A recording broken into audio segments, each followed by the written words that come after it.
on computational fluid dynamics, basics to advanced. So, like I told you, I'm delivering from Shinde sir's laptop. This is Professor S.S. Mane. I'm the co-coordinator for this particular workshop. And the topic for this particular session is Introduction to Computational Fluid Dynamics.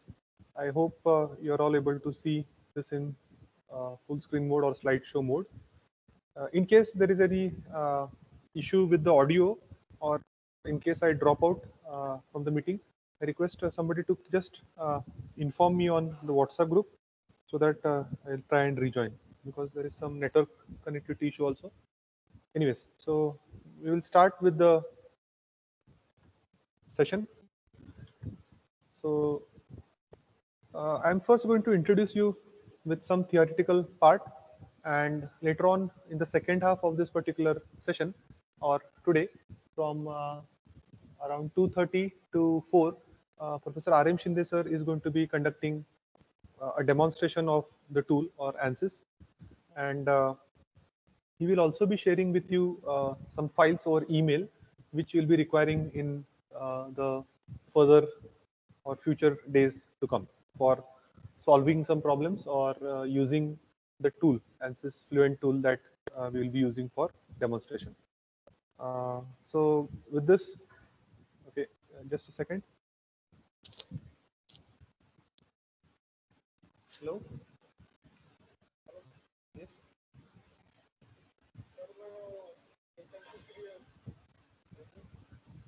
Okay.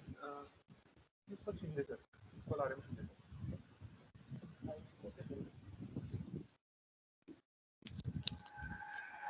Right. Sorry for the disturbance, because I thought somebody was calling regarding this audio or video. Anyways, so like I was telling you, Shinde sir will also be sharing over email some files which we will be working on or requiring for demonstration purposes. So moving on with this. So why CFD, or how this can be used? So the limitation of a human brain is to understand the complete behavior of complex domain, and it analyzes it in a single stroke. So generally, if you want to analyze a very complex domain or a very complex problem or a situation, you generally divide it into discrete individual components or elements, and you study the behavior of these elements, and you can readily understand this behavior, and then you can rebuild the original system from such components to analyze the system. So if you see this particular 3D model on the background, you will find that it has been meshed. So in finite element method or even in CAE, generally a domain is discretized, and then analysis is performed for whatever conditions, boundary conditions or loading conditions is going to be applied, is applied to each of these discrete elements, and finally a solver is going to solve for all these elements combined, and then you can post process and get the results, or go through the results of whatever analysis you are doing. So this is what has been mentioned in this particular slide, or written in this slide. So computational in computational fluid dynamics is going to refer to the use of computers, networks, storage devices, software, and algorithms to solve problems. Or Hello. yes, So I think your slide is not changing. Maybe it is the not first changing. slide on. Yeah. Okay, okay, fine. So, okay, understood, understood. So I think what we will do is we will, I'll not go to slideshow mode. I'll try to do it like this. Right. So I hope this is visible. Nitesh, is that good? Yes, sir.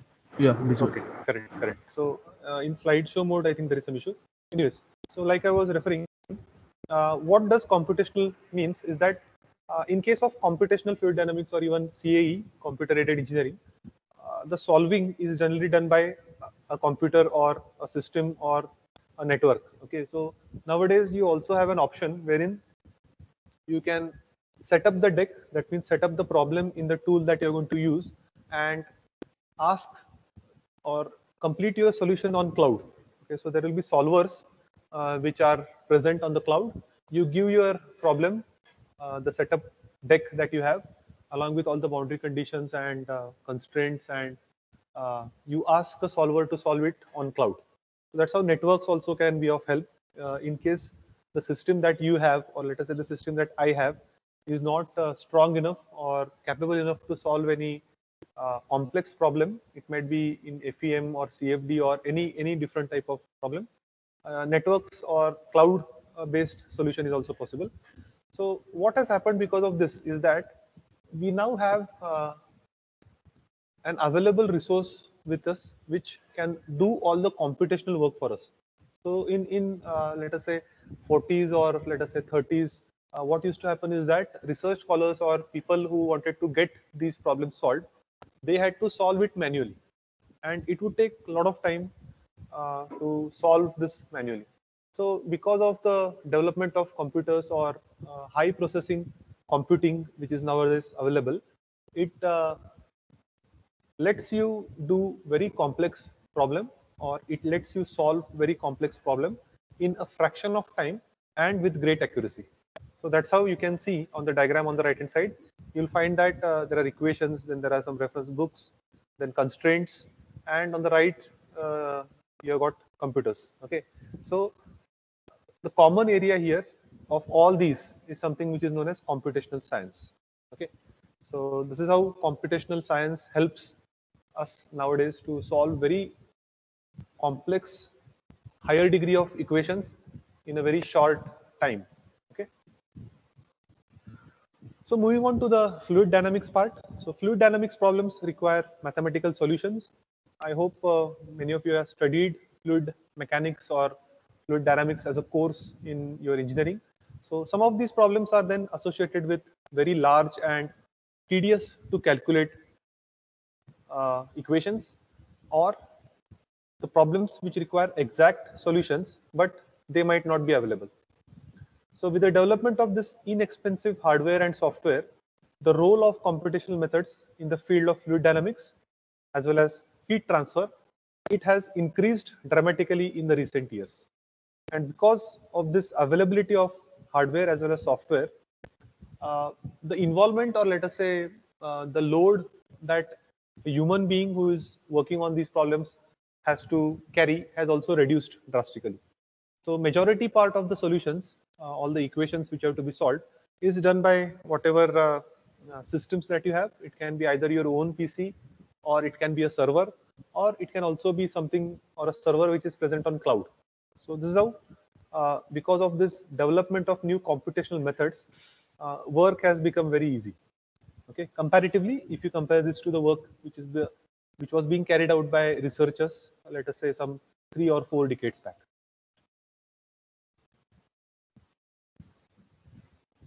So what is the meaning of CFD HT activity? So CFD stands here for computational fluid dynamics, and HT stands for heat transfer.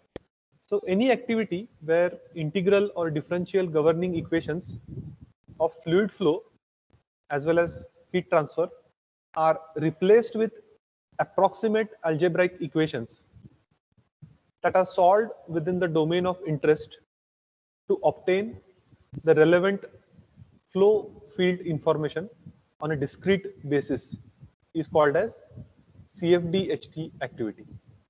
So the final outcome of a CFD analysis is actually a collection of numbers. So these numbers are then represented to you or to the user on the GUI, which is the graphical user interface, in terms of data. So this data can be either color, or it can be in terms of numbers, which can relate to, let us say, the temperatures or pressures, or even stresses. Okay, so this is how any CFD or a heat thermal activity is explained.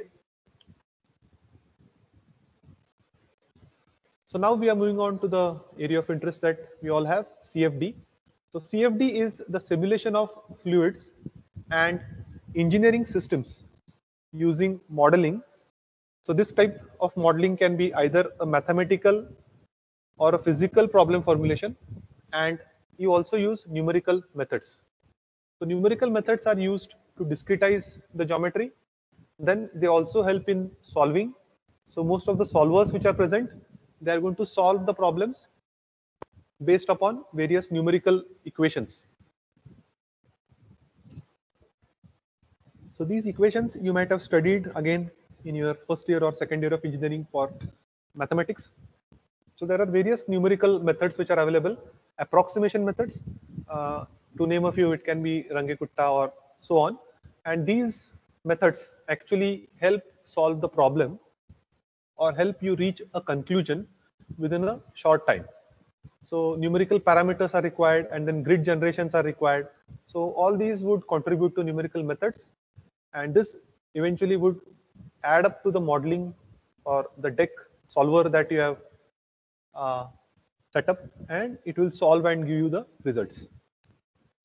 So historically only AFD or EFD was present. AFD stands for analytical fluid dynamics and EFD stands for experimental fluid dynamics. So in case of analytical fluid dynamics, any person who wants to solve such a problem used to solve it using, let us say, a calculator or on paper.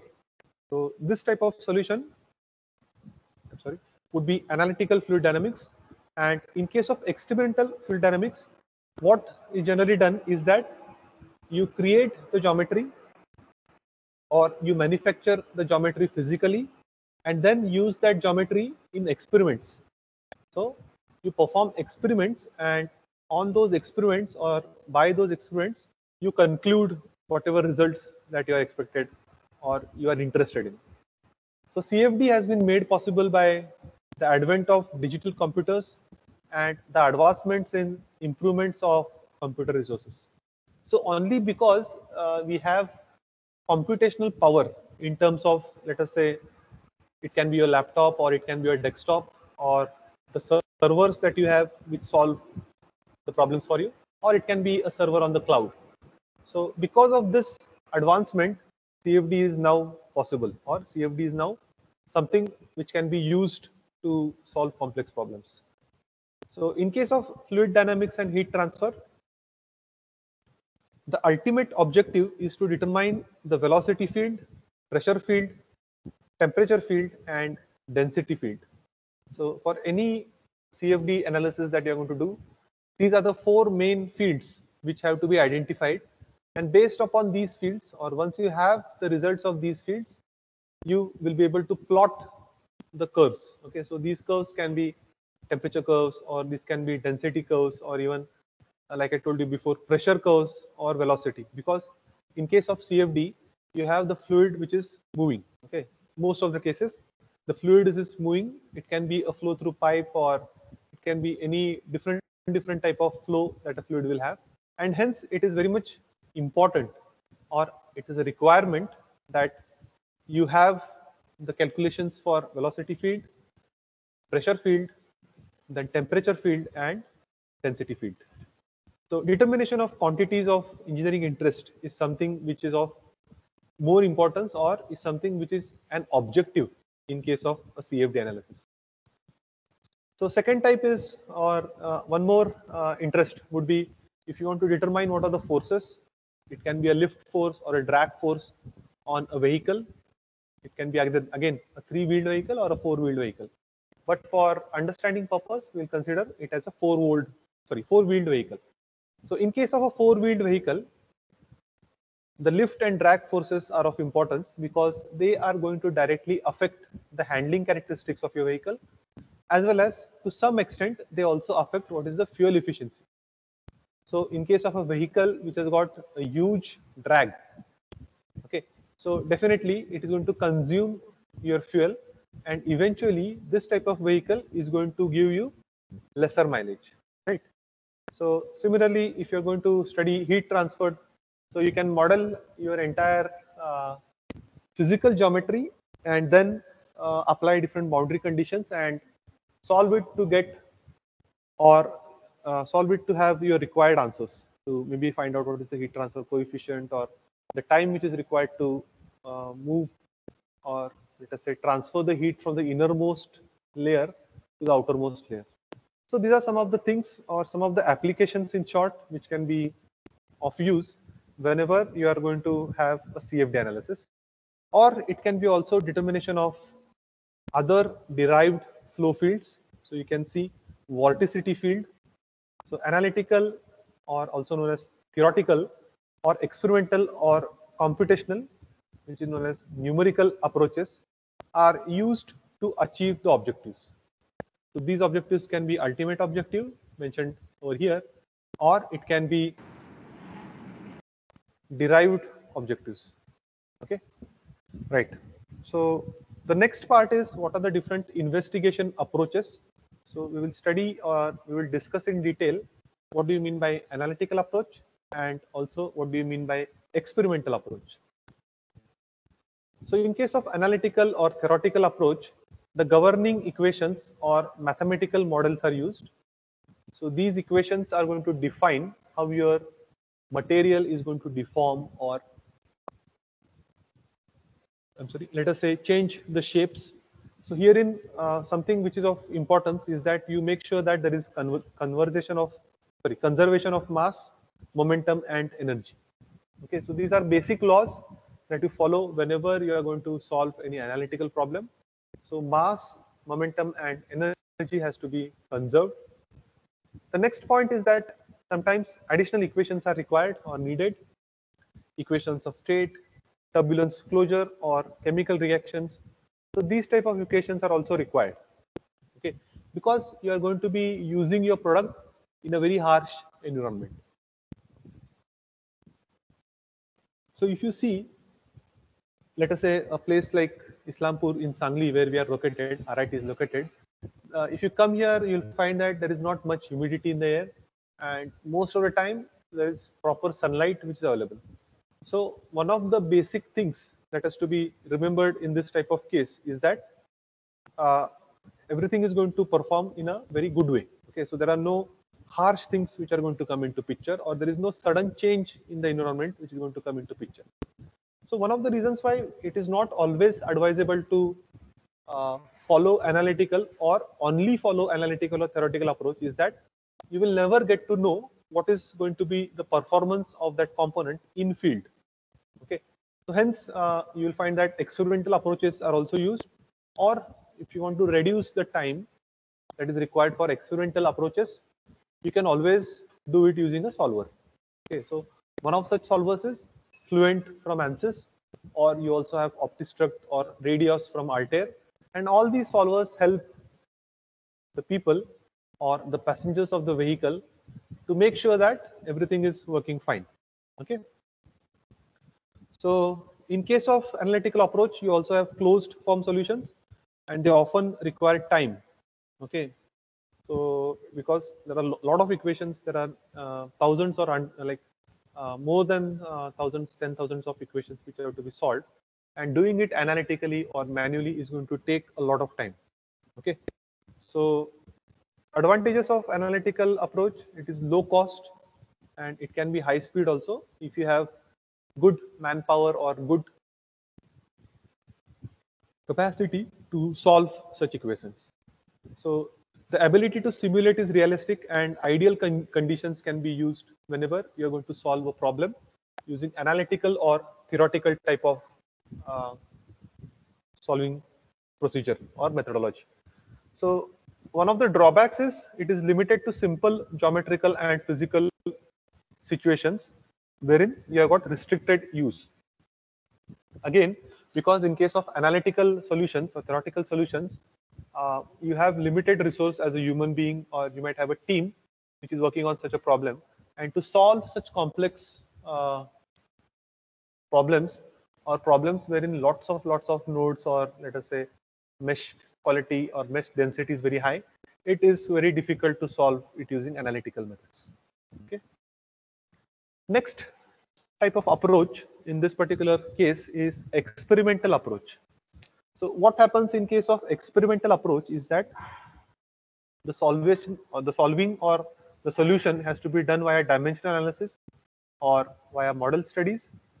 Otherwise, you can go for measurement of relevant quantities. So it can be velocity, pressure, temperature, etc. Else, you can also go for analysis of measurement data. So this can be flow field information in case of a CFD analysis, or you can also do something or research which is more realistic or which has got more capabilities. And then there might be some issues of equipment. So even if you see in labs sometimes, if you go there to perform any experiment, the equipment is not working. Okay, so in case of experimental approach, it is very essential that the equipment keeps on working day after day. So in case at one point of time, you understand as the business owner that the material that you have planted, raw material, okay, and if that is not working properly, again, it is going to be an issue. So in some cases, you might also have scaling issues. That means if you're going to try and do a CFD analysis for, let us say, aerodynamic drag, and then you or any company might not be having such a fund that they are going to build a full-scale CFD laboratory or a wind tunnel. Okay, so generally drag or lift, all these can be calculated using a wind tunnel in case of automobile applications. So if you don't have that much amount of funds or capital investment, you might also build a scaled wind tunnel. So herein, you will have to use a scaled version of your vehicle body. And then you can rescale it back for a larger vehicle body. So these scaling issues can come into picture whenever you are trying to solve any problem using experimental approach. There can be also measurement issues because you need to convert these scaled problems into longer dimensions. And if you miss that, there can be some issues which cannot be addressed. Another important drawback in case of experimental approach is that it is time consuming and it can be very expensive. So the reason why experimental approaches are time consuming is because there is a lot of time which has to be given to set up. Okay, so even if you have a wind tunnel which is ready in your laboratory, to set up the model only it is going to take a lot of time. Because first you are going to set up the vehicle model. If it is scaled, if it is small, it would go and fit into a glass enclosure, which is a part of the wind tunnel. And then once you start your experimentation, you will understand that something is going wrong, or you might have to change some things, or you are also going to require a lot of manpower. And hence it is expensive in terms of business as well as in terms of the salary that you're going to pay to the manpower. Okay. And then we finally come to, again, the topic of interest for all of us, which is computational or numerical investigation approach. So whenever you use a computer to solve the governing equations, the computer is going to crunch the numbers for you, which is number crunching. That is, the computer is going to solve the numerical problem that you have submitted. And once it has solved, in terms of numbers, you are going to get results. Okay. So in case there are any doubts, you may definitely ask me. You can stop me in between also and ask, or we can have a Q&A session at the end of the session. So both is fine with me. Please feel free to interact. And if I'm being a bit fast, you can also let me know so that I'll reduce my speed accordingly. So there can be turnication errors, there can be model limitations, there can be issues with numerical schemes or computational cost, and all these things are going to lead to, let us say, going against the computational methods. But believe me, computational methods or numerical methods are one of the easiest things to do. Once you know or once you learn everything, you can definitely start your own, let us say, consultancy or something like that. So in case of computational methods or investigation approaches, they are very affordable.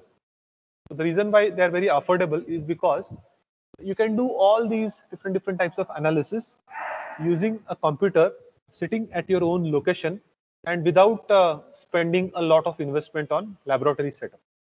Okay. Although you have to remember that. Okay.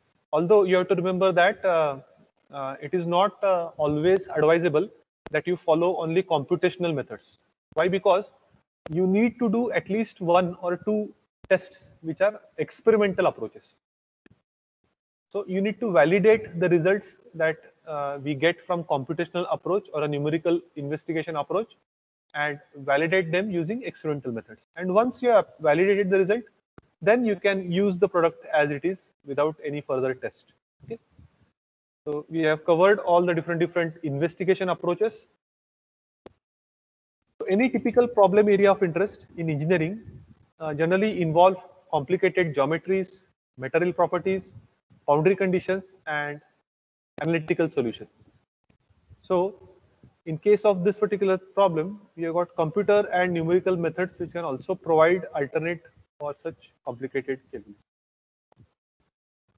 So there are two different sides of the same coin. One side, or at one end, you will say that computational fluid dynamics is required or CFD analysis is required, which can help get the solution faster and in a shorter time.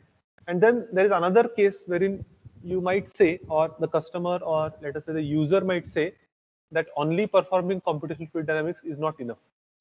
Okay, so the problem is breaking, or the object is breaking day by day, and hence it is very much essential to provide whatever tools which are required. Okay, so in case of these methods, computational or numerical methods, these are extremely powerful problem solving tools. So the tools that I have mentioned, may it be ANSYS, may it be Nastran, or may it be, let us say, Altair. So all these different tools help you get the results in a short time.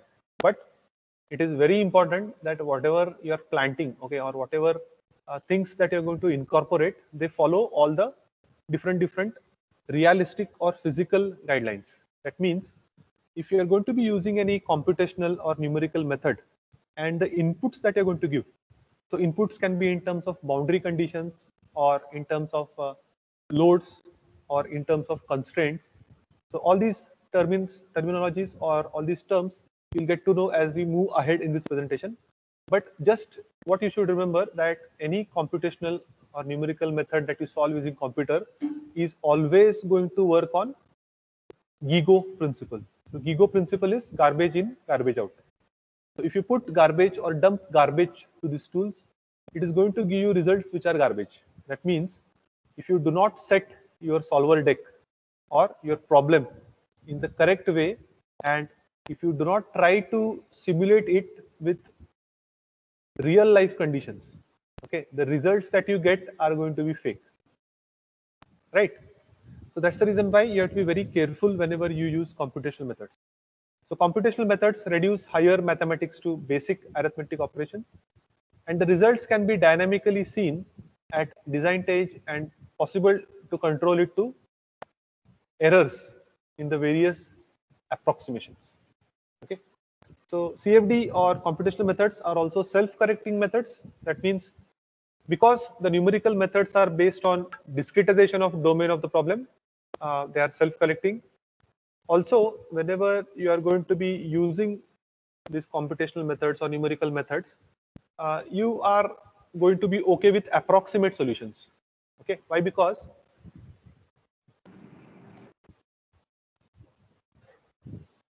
whenever you discretize any model, okay, so let us say you are trying to analyze a chassis for a vehicle, automobile. So in case of experimental method, the entire body is as it is. Okay, so you might mount the chassis somewhere, apply load, and then check. Or you might mount the chassis on the vehicle and then take it out for a ride, drive it for maybe some thousands of kilometers, and then check what is the performance of the chassis. So this is an experimental method.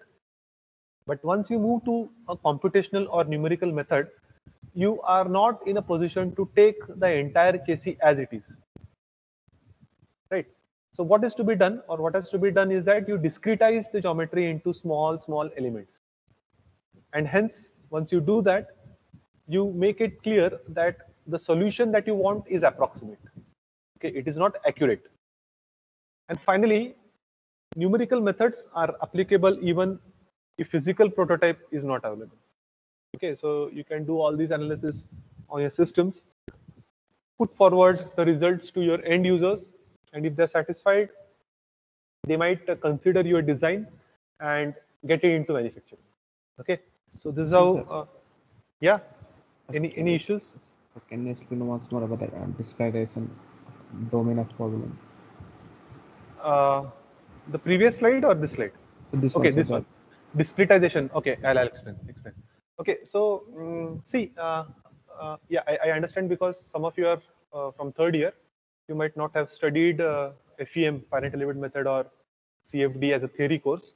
So generally, in case of numerical methods, what happens is that I'll give you a very simple example wherein you have got a block, okay, a metal block, and in that metal block there is a hole.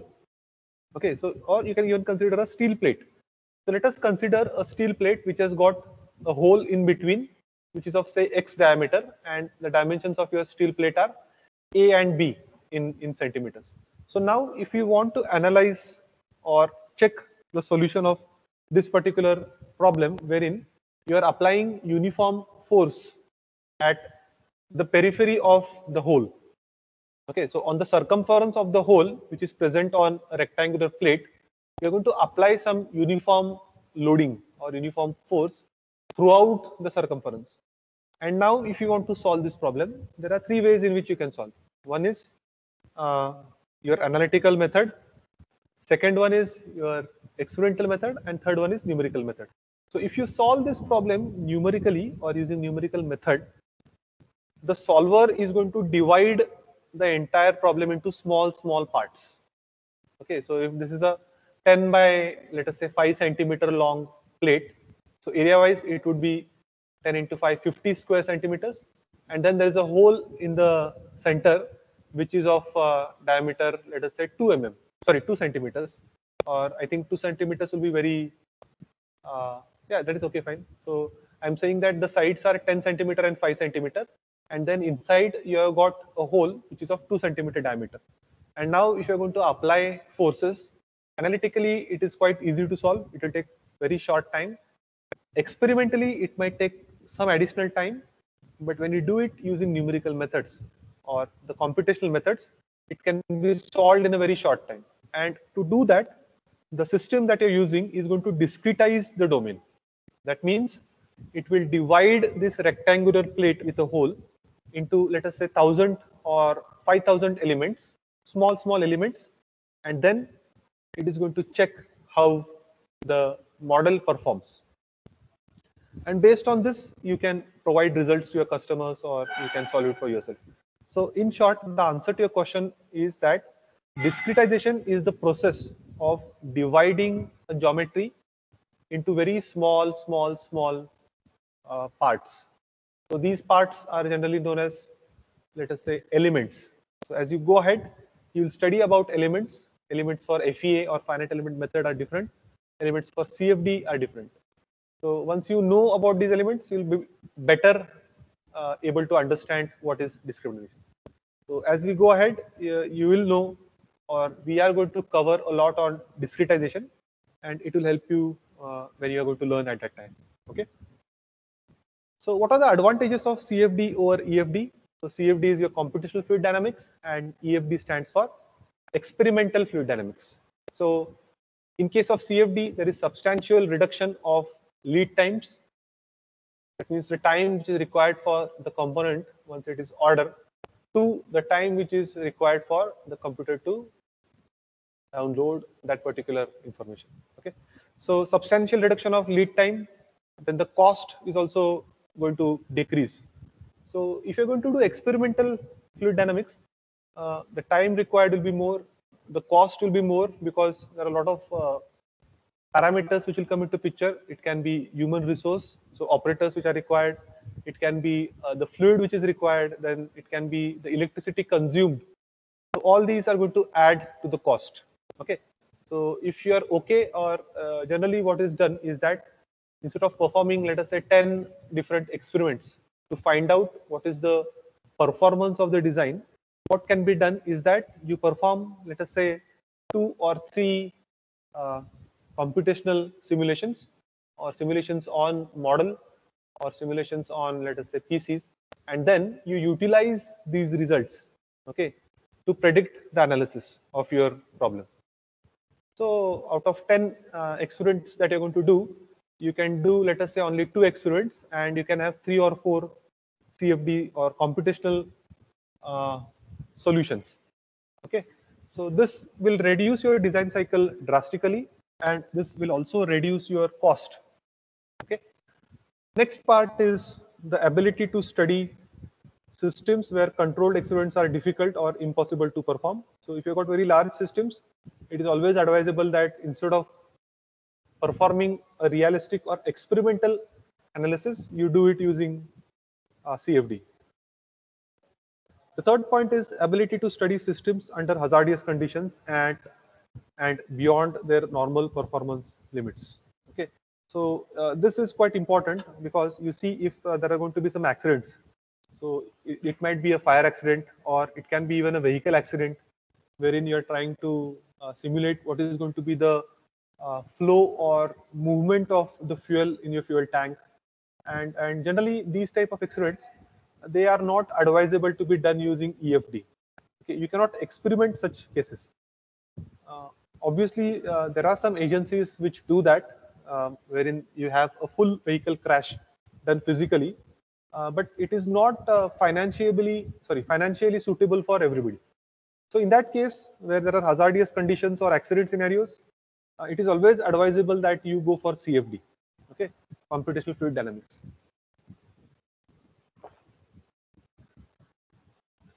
So the last point here is that practically there is unlimited level of detail which can be achieved for your results. So whenever you are going to discretize the model, or let us say mesh the model, if you have, let us say again, a square plate with a hole in it, and if you're going to try and mesh it or get small elements of that, the more the number of elements which are present, generally the higher the accuracy is what you're going to get. Obviously, this is not the exact thumb rule. The exact thumb rule is you keep on decreasing the element size, and at one point, even if you decrease the element size, that means you increase the number of elements or nodes, the results don't change drastically. So that is the optimum element size or optimum number of elements or optimum mesh density, which is going to give you the most accurate result. Okay. So if you're going to have these solvers with you with no limits on nodes, it might be a commercial solver. The overall, let us say, detail of result that you want to have can be increased drastically. Okay, and it will definitely help you take decisions which are going to be very much effective, as well as they're going to affect your industry a lot. Okay. So why use CFD? You can do analysis or you can even design. So simulation based design instead of build and test type of design. That means if you're going to build and test experimentally, it is going to take a lot of time. Okay, so that's the reason why if you see earlier, the lead time for any new vehicle to be launched in the market, may it be a two-wheeler or even in case of a four-wheeler, it used to take at least a minimum of 3 years for a new vehicle to be launched in the market. So let us say today I start planning on the vehicle design. So in earlier era, maybe around 30 or 40 years back, it would take me around 3 years, minimum 3 years, to actually physically build, test, check out the performance, and then get it certified from maybe ARAI or any different agency that you have around the world. After certification, you will be selling the product. So herein, the time required is huge. But if you see the vehicles which are launched currently, you will find that the design and development cycle has now drastically reduced from 3 years to almost about 1 year. And this is the reason why you will find that every, let us say, month or at least every quarter, and if not quarter, at least every or once in 2 quarters, a new vehicle is launched by a company. So the reason is that they want to keep the customers engaged. They want to keep the customers interested in their products, and then they also want to offer new features or new uh, systems in their products. It might not. I'm not only talking about automobile, but also any different type of product that you want to offer in the market. Okay, so it can be a toy, it can be, let us say, an equipment of interest, or it can be experimental setup. So all these, it is always advisable to have simulation upfront in the design. Okay, so it is more cost effective, and obviously we have discussed this. It is more rapid than EFD, experimental fluid dynamics. And then CFD provides high fidelity database for diagnosing fluid field. Also, the simulation of physical fluid phenomena is difficult in case of experiments. So generally full-scale simulations are done for ships and airplanes. Then you have got a lot of environmental effects which can affect your wind or the weather. So it can pollute these tests that you're performing. They can also pollute your environment. In sub-tests, it can be hazardous situation, so explosions, radiation, or pollution. So always advisable to do all this on a CFD analysis or a tool which helps you run CFD. And then it's also based with physics. So what is the boundary layer? What is the stellar evolution? So all these parameters generally affect how you are going to perform your CFD, okay, or where you're going to perform your CFD. So then we compare what are the comparative analysis of analytical and numerical methods. So both the methods, they start with mathematical modeling. So if you want to define a mathematical model can be broadly defined as a formulation of or equation that expresses the essential features of a physical system or process in mathematical terms. So in general, it represents a functional relationship formed as dependent variables are a function of independent variables, parameters, and forcing functions. So dependent variable in this equation is something which reflects which reflects the behavior or state of the system. Number two, independent variable is a dimension and it excludes the time and space domain. Parameters are reflectives of system properties. And finally, forcing functions are external influences that are acting upon it. So if you want to have a successful project, you need to understand that all these different variables are present and they are satisfying all these conditions that you see at the bottom of the screen, okay, or slide. So what are the different steps in computational fluid dynamics? I'm going to quickly run through this because Professor R.M. Shinde sir is going to be kind of discussing these steps in detail. So in any computational fluid dynamics problem, there are three stages. One is pre-processor, another one is processor, the second stage is processor, and then finally you have got post-processor. So same is the workflow in case of CAE or finite element method problems. So CFD is nothing but an extension of FEM, but we are more concerned about fluids in case of CFD. So in pre-processing, you will have CAD modeling, so computer aided drafting and modeling. Then after that, you will have dividing of the domain into subdomains. Okay, so that means that you are meshing it or discretizing your problem, and then finally you apply boundary conditions. Once you have all these three steps completed, that means you are done with pre-processing. After pre-processing, there is a processor which is going to solve your problems. So this means that you set up the solver deck and then you process it, meaning the food will be prepared at your own location. In case of this particular type of problem, the solver is going to solve this particular solution or the problem, and it is going to give you the solution. So the processor is nothing but the solver, and once the solution has been reached, or once whatever constraints that you applied, whatever boundary conditions that you applied, everything is met, then the solver will say that the solution is complete. And after that, you can post process. So post processing is the step where the results are processed and you plot these results. So generally in case of a static analysis, your results might be stresses, longitudinal stresses, lateral stresses, or even it can be, let us say, pressure, or it can be the forces. So all these are the results plots that you want or that is of interest to you. Okay, so you plot these results based upon the type of analysis that you have done or based upon the component that you're trying to analyze. And then once you have the post processing completed or all the results are known to you, you can share this with your colleagues, or you can, if it's a consultancy problem, you can share it back with the company which is consulting you, right? So the summary that you have on the right is something that Professor R.M. Shinde will take into detail in the next part of this session, or the second part. So how does CFD code work? This is the process flow. Initially, you have got the geometry. On the extreme left-hand side, you have got the geometry. So this geometry, here the steps involved are you select the geometry, you define what are the parameters of the geometry, and then you have a domain shape and size. And once all this is ready, you can, or you're going to go to the next step, which is physics.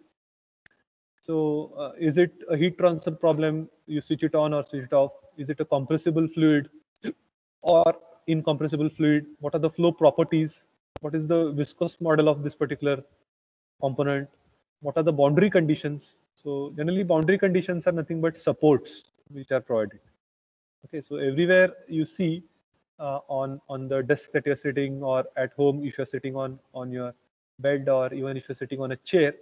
So boundary conditions are generally in these matters which are supports. Okay, so once you solve a few problems in the tool or in the Fluent workspace, I guess you'll better understand the meaning of these terms.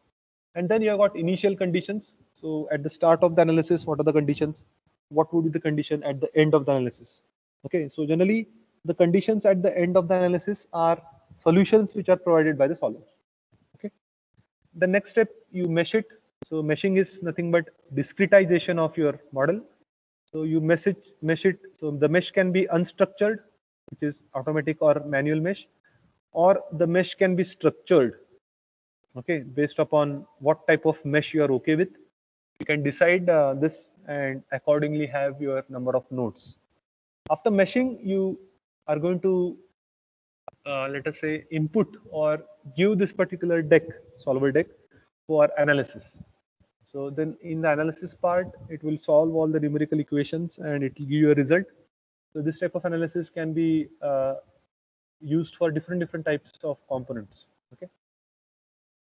So after the solution is ready, so again, in case of solutions, it might be a steady or unsteady state of problem, or it can be a problem wherein a lot of iterations or steps are required to converge. So for the solution to converge, if there are a lot of iterations or steps required, that means there is time-consuming type of problem. And then what is the convergent limit? So at what point do you want the convergence to happen? So again, this is an input that you have to give to the solver. Next is what are the precisions which are required? Is single digit precision okay, or is double precision essential? And then what type of numerical scheme is going to be used? Okay, so that is step number 4, which is for solve. So after solve, you have got reports. So once you have the solution ready, now you need to go towards, or you need to prepare reports. Okay.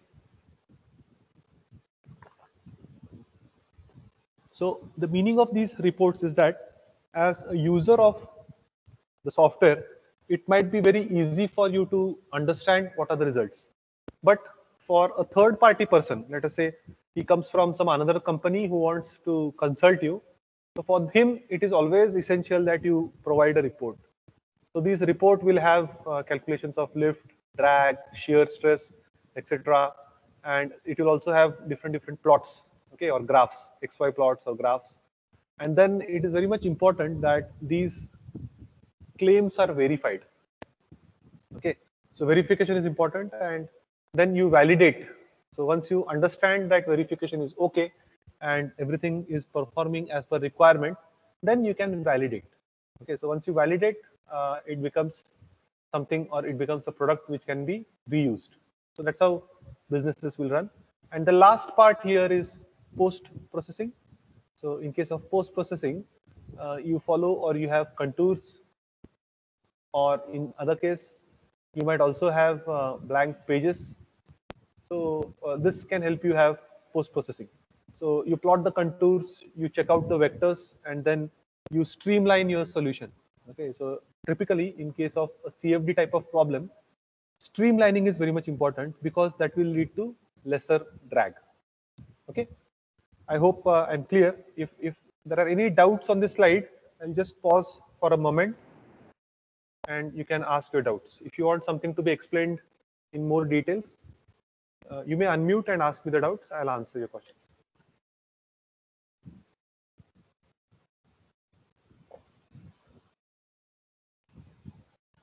Okay, so I believe I'm being very clear. Let me just check if people are present. Okay, right, fine. So again, if there are any doubts, please feel free to raise those doubts.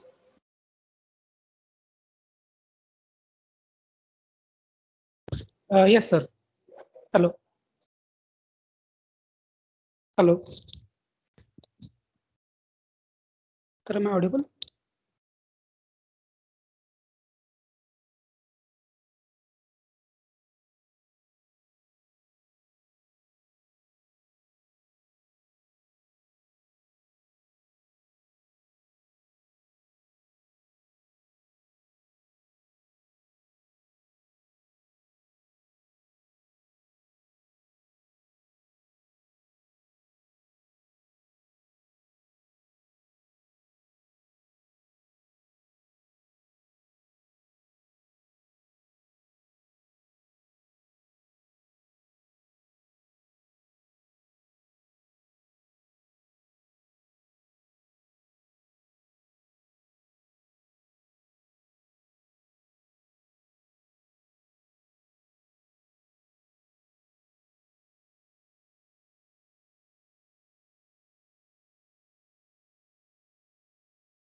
Right.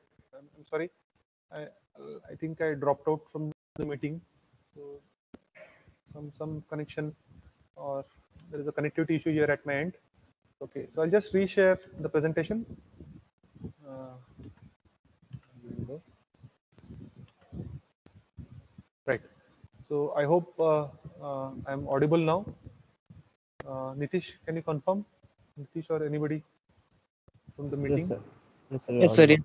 Slide Yes. is visible. Yes. Yeah, right. Okay, so we'll continue. Right. So you need to identify what is of interest, the domain that is of interest to you. So herein you see that it is a model of a fin. Okay. So generally a radiator or a heat exchanger is the component here. On the top you can see that it's a heat exchanger. You've got pipes which are running through, and then there is an area where heat exchange will take place between, let us say, air as a fluid and the water or cooling fluid that you're running through these pipes. Okay, so conduction and convection type of heat exchange is going to take place. So you can see here that the area of interest or the domain of interest is the area between two fins. So in the diagram, you can see there are 4 white lines which have been shown. And in the figure on the right hand side, you will see that the area between these two fins, which is half the thickness of each fin, is of interest. Okay. Now you might ask why only this particular area is of interest. See, if you want to solve this entire problem in one go, it is going to take a lot of time. So in most of the computational or numerical methods which are used while solving such problems, what the solver will do is that it will solve it for one particular location and it will try and, let us say, interpolate. Okay, based upon the conditions, it will interpolate it for all the different locations. So hence you'll find that the area of interest is the area between two fins, which is half the thickness of fin. So once you know the result of or how it is performing in that area, you can interpolate this result to the entire system, and finally you can get a solution. Okay, so this is how you can identify what is the domain of interest or area of interest for you whenever you are solving any problem. So then grid generation is something which is required. So now I think you'll understand. Grid is nothing but, let us say, in case of finite element method, we have elements. Okay, so we discretize the problem to form elements. In case of CFD problems, you have got a grid which has to be generated. Okay, so thin boundary layer is the best resolved with highly stretched and structured grids. So this type of grid, if you have, it is going to give you more accurate results. Similarly, if you have a grid which is unstructured, the lower bottom figure that you see, so such a type of grid is going to lead to a problem. Okay, so such a type of grid is going to lead to wrong solutions. So avoid unstructured grid. Try and have a grid which is structured in nature. Okay, so unstructured grid permit automatic adaptive refinement, and this is done in the Fluent tool. So as and when you solve problems on the tool Fluent, you'll understand how all these works at the back end and how the tool or the code that you're using, Fluent or Star CMM or let us say any such type of code, commercially available code, how it will try and optimize the solution for you and how it will try and correct the errors that you have. Okay. So again, I guess I have only some 10 minutes remaining before the Q&A. So I'll just quickly run through these slides. So how to design and create a grid. Shinde sir is going to correct or discuss this in detail when he's going to have demonstration, practical demonstration. So what are the different material properties which are required for thermal as well as for fluid analysis? So if anybody among you has already studied FEM, you'll understand or you'll know that even for FEM, there are some specific material properties which have to be defined.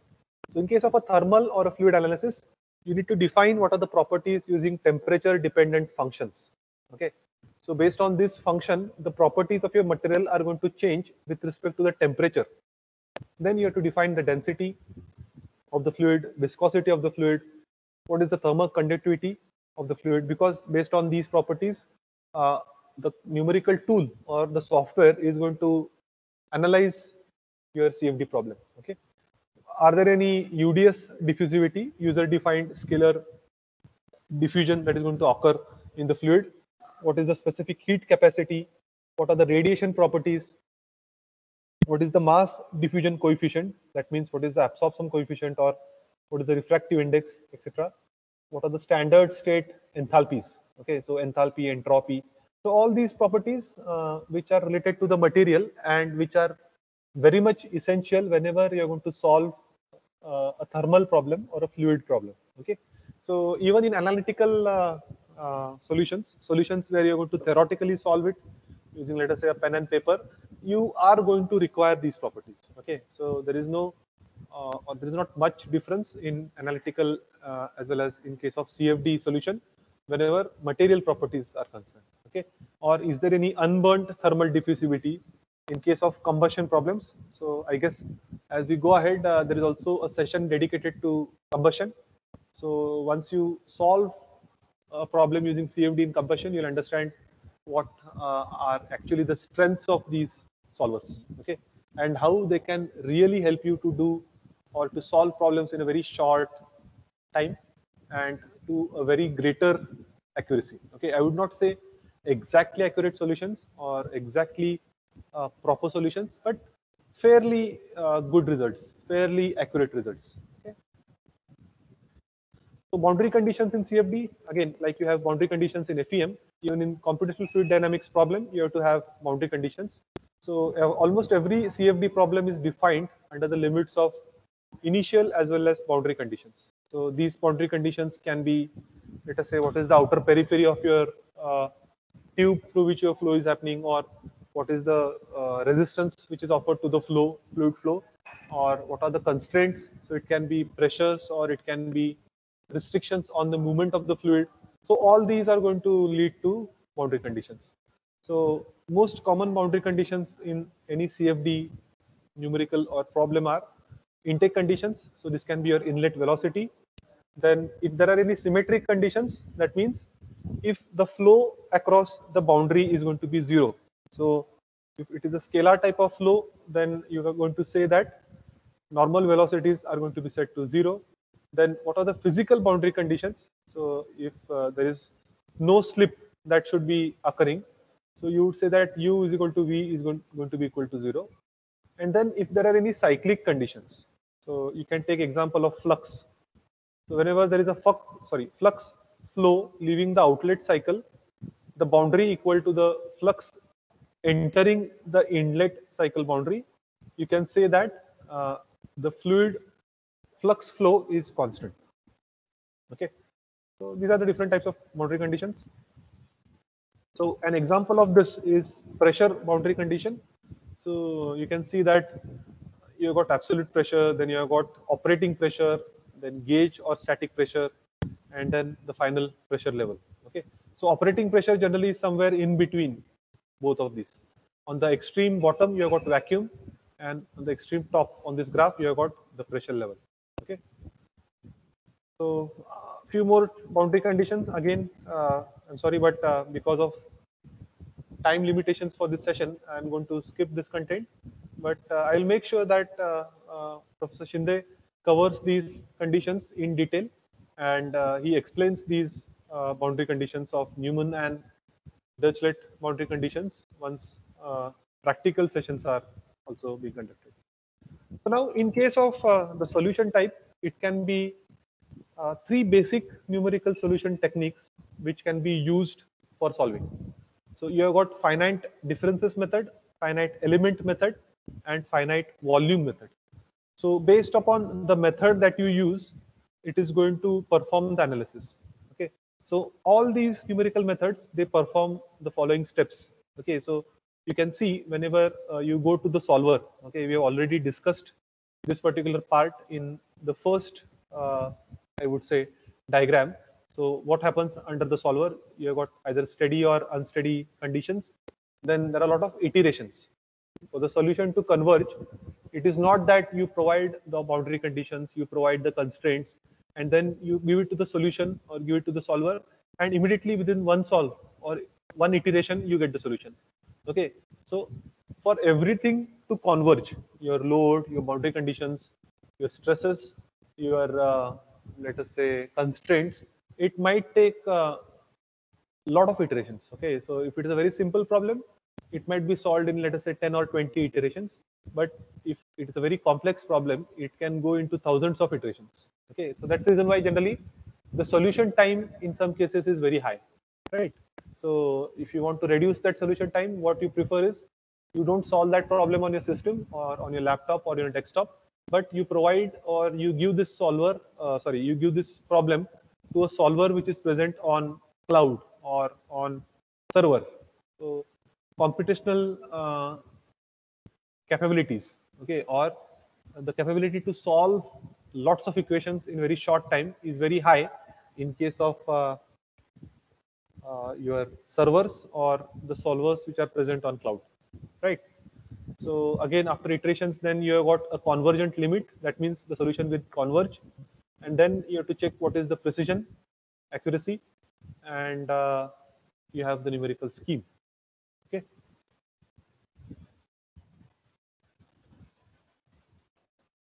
So these are the different methods.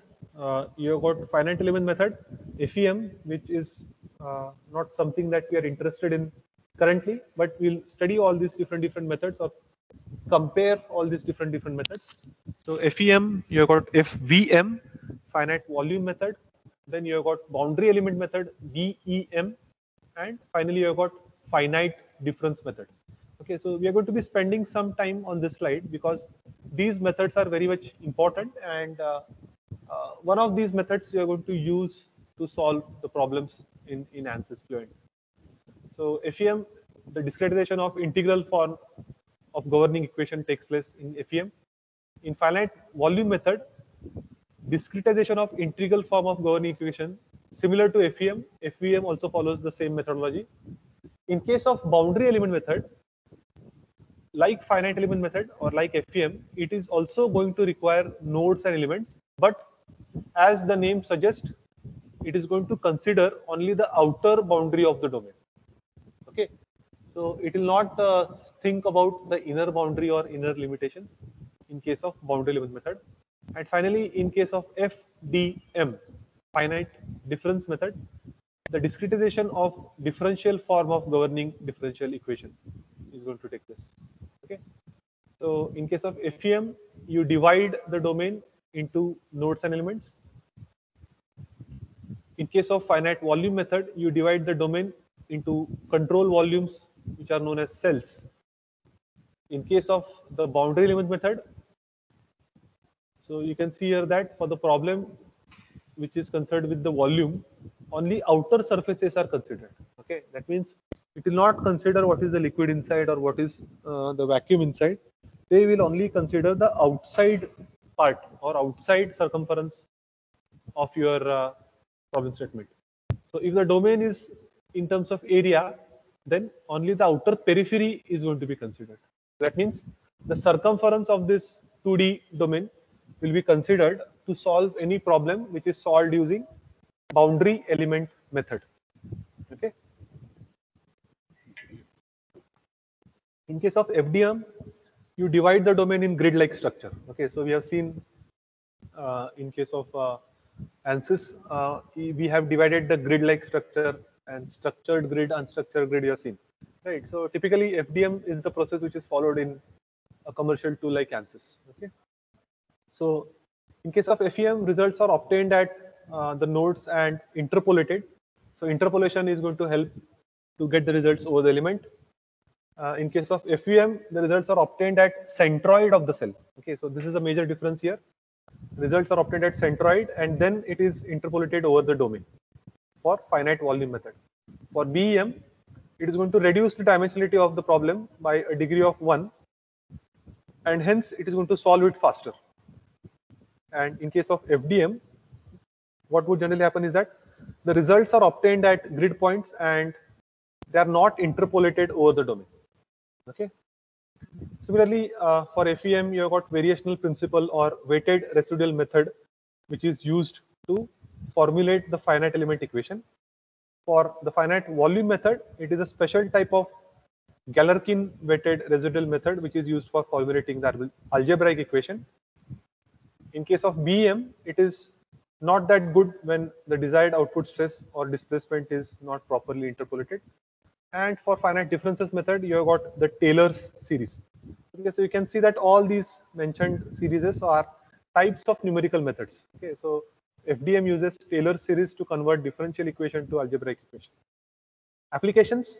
So you can have finite element method to solve linear, non-linear, buckling, thermal, dynamic, and fatigue analysis related problems. And you can have FVM, finite volume method, to solve which are the problems related to all CFD, computational fluid dynamics type of softwares. And all the CFD softwares are based on finite volume method. Okay, so very important. All the CFD or most of the computational fluid dynamics softwares are based on finite volume method. In case of BEM, it is a very powerful and efficient technique to solve acoustic or NVH problems. Okay, noise, vibration, and harshness problems.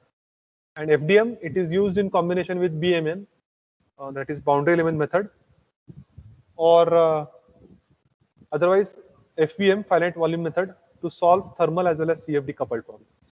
Okay. So post processing, you can do post processing to get these vector plots. So you can see all these are plots which will help you understand what are the pressures or what are the areas where vortices are being created, what are the temperature, what is the temperature gradient. So all this can be done using post processing. Okay, so this is how, or this is the table wherein you understand post processing.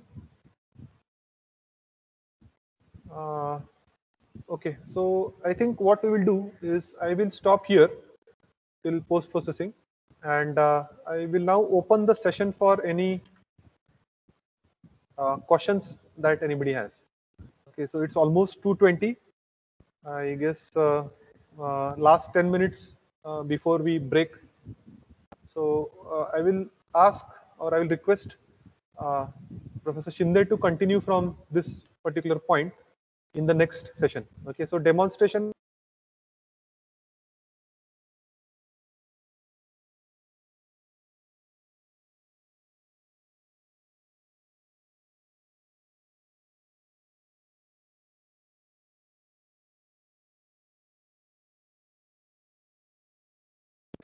Right. I'm sorry. Again, I think I have dropped from my laptop. That's why the screen sharing has stopped. So let me stop the recording.